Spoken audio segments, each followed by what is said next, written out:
Pada episode kali ini kita akan membahas mengenai temannya distribusi probabilitas diskrit, yaitu distribusi probabilitas kontinu. Lalu apa itu? Mari kita telusuri di ruang tanya.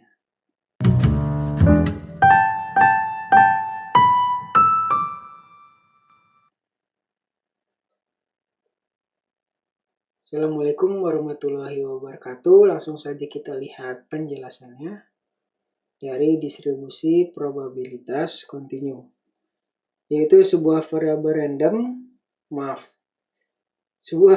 random disebut variabel random kontinu jika semua hasil eksperimen bernilai secara kontinu. Ini agak susah memang definisinya ya. Kita lihat saja dulu contohnya.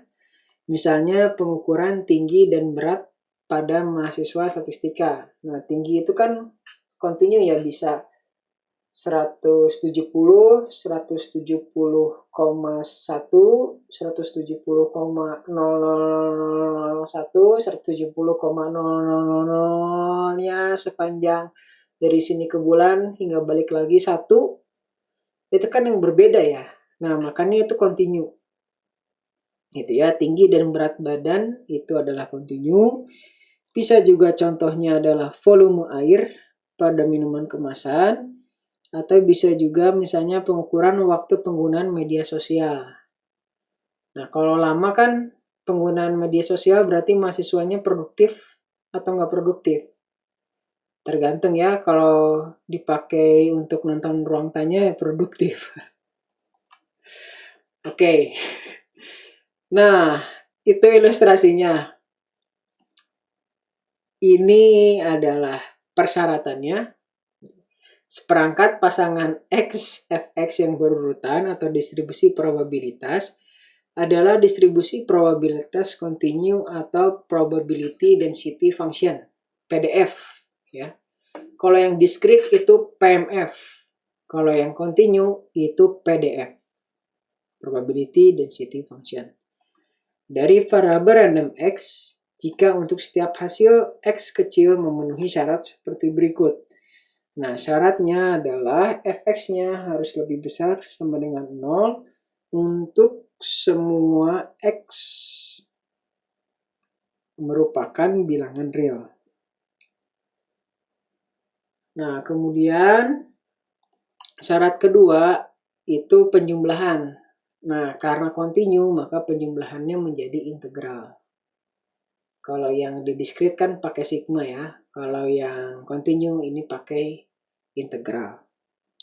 Kemudian didefinisikan juga yang nomor 3-nya seperti berikut. Probabilitas random variabel X di antara A hingga B itu merupakan integral dari A ke B fungsi probabilitasnya, Fx-nya. Nah, itu definisinya. Mari kita lihat ilustrasinya. Misalkan kita punya fungsi sebagai berikut. Fx-nya bernilai X pangkat 2 dibagi 3 untuk X di antara minus 1 dan 2, kemudian nilainya 0 untuk X lainnya. Nah, kita cek apakah ini PDF atau bukan. Kita cek dulu syarat yang pertama. Benar nggak Fx-nya positif semua? Kita cek aja. Batas bawahnya itu minus 1. Atau ketika angkanya negatif, ketika nilai X-nya negatif, karena fungsinya ada kuadrat, maka akan menjadi otomatis positif semua. Kalau positif dikuadratkan, ya positif juga. Nah, dengan demikian, fungsi tersebut sudah memenuhi syarat pertama. Selanjutnya, kita akan fokus ke syarat kedua. Di mana syarat kedua ini kita pecah menjadi seperti ini. Yang pertama adalah batas minus ta hingga sampai minus 1. Yang kedua batasnya minus 1 sampai 2. Yang ketiga batasnya 2 sampai ta hingga. Nah, ini dilakukan karena ya ini tadi ya. Kita minus 1-nya itu sesuai dengan batas yang di atas, 2-nya itu sesuai dengan batas yang di atas juga. Dan kenapa harus ribet seperti ini? Karena memang kita itu inginnya kan dari minus tahingga sampai tahingga ya. Nah, jadi harus dipecah seperti itu. Jadi ada 3 pemecahan. Minus tahingga sampai batas minus 1, minus 1 sampai 2, kemudian 2 sampai tahingga. Supaya sesuai dengan syaratnya. Diribetin seperti itu supaya sesuai dengan syaratnya yang di sebelah kiri. Nah, kemudian kita substitusikan nilai fx-nya sesuai dengan daerahnya. Nah, untuk yang sebelah kiri, yang sebelah kanan atau yang diwarna kuningkan itu fx-nya 0. Ya, karena sesuai dengan definisi persamaan yang di atas. Karena fx-nya 0 diintegralkan menjadi 0, nah penulisan yang ribet itu bisa disederhanakan menjadi seperti ini. Nah, kalau lihat bukunya, itu langsung ditulis seperti ini. Penjelasannya yang tadi. Ya. Nah, untuk selanjutnya nggak apa-apa langsung tulis seperti ini, tapi jika ingin disiplin, ditulis, dijabarkan dulu, biar aman juga boleh. Nah, kemudian diintegralkan, jangan lupa kalkulusnya, ingat kalkulusnya, hasilnya x pangkat 3 per 9, batasnya minus 1 dan 2, sehingga kita dapatkan 8 per 9 dikurangi 1/9, ditambah 1/9 karena minusnya di pangkat 3 ya, jadi positif. Itu sama dengan 1. Karena sama dengan 1 berarti sudah memenuhi syarat yang kedua. Berarti sukses. Nah, syarat yang ketiga itu hanya definisi sinonim saja. Jadi hanya yang dicek itu biasanya syarat 1 dan syarat 2. Nah, karena syarat 1 dan 2 sudah terpenuhi, maka fungsi di atas merupakan PDF atau probability density function.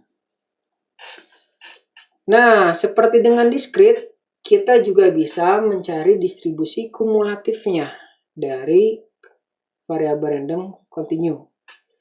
Fungsi distribusi kumulatif fx atau CDF, nah sama ya. Kalau kumulatif mau discrete mau continue sama istilahnya, cumulative distribution function, CDF. Dari variabel random continue dengan distribusi probabilitas f kecil x didefinisikan sebagai berikut. Sama notasinya, f kapital sama p x besar kurang sama dengan x kecil. Nah, tapi kalau kumulatif itu diintegralkan. Kalau discrete dijumlahkan ya, menggunakan sigma. Kalau continue itu diintegralkan. Nah, untuk x dari minus tahingga sampai tahingga. Kita lihat ilustrasinya. Jadi kita gunakan fungsi yang sama yang tadi sudah dibahas. Kita cek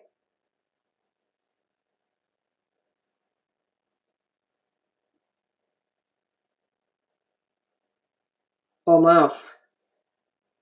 Nah, dari sini kita bisa tahu, maaf ya, itu soalnya belum muncul dulu harusnya. Nah, dari si definisi fx tersebut kita bisa menghitung probabilitas random variabelnya nilainya berada dari A hingga B itu sama dengan F kapital B dikurangin F kapital A. Nah, baru muncul ini si soalnya ya.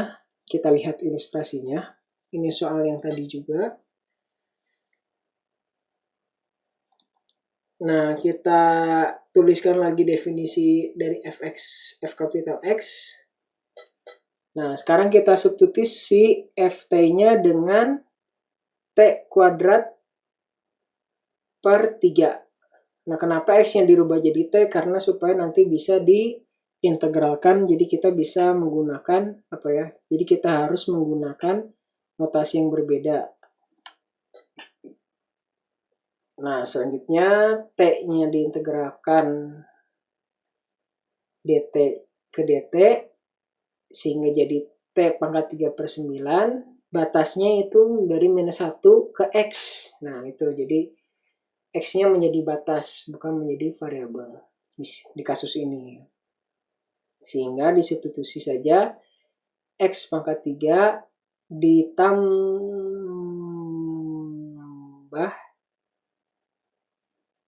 ini seharusnya X pangkat 3 dikurang minus 1 pangkat 3 gitu ya, jadi positif per 9.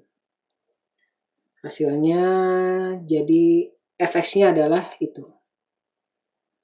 Nah, jadi sekarang kita punya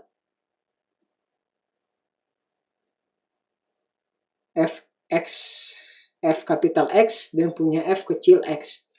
Nah, tapi f kapital X ini belum selesai karena kita harus definisikan areanya dulu.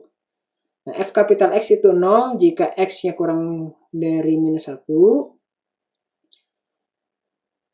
CDF-nya adalah rumusnya itu ketika X-nya rentang minus 1 sampai 2. CDF-nya sama dengan 1 ketika X-nya lebih besar sama dengan 2. Nah, kita harus definisikan seperti ini supaya nggak error. Karena kalau kita masukkan 3 tapi kita nggak tulis definisi ini, maka fx-nya lebih dari 1. Jadi memang definisinya harus selengkap yang tadi. Nah, itu penjelasan mengenai distribusi probabilitas kontinu. Lalu apa yang bisa kita bungkus pada episode kali ini? Jadi kita sudah membahas mengenai PDF yang mempunyai 3 syarat seperti berikut. Selain itu, kita juga sudah membahas CDF dari distribusi probabilitas kontinu yang didefinisikan sebagai berikut. Terima kasih, mudah-mudahan bermanfaat. Wassalamualaikum warahmatullahi wabarakatuh.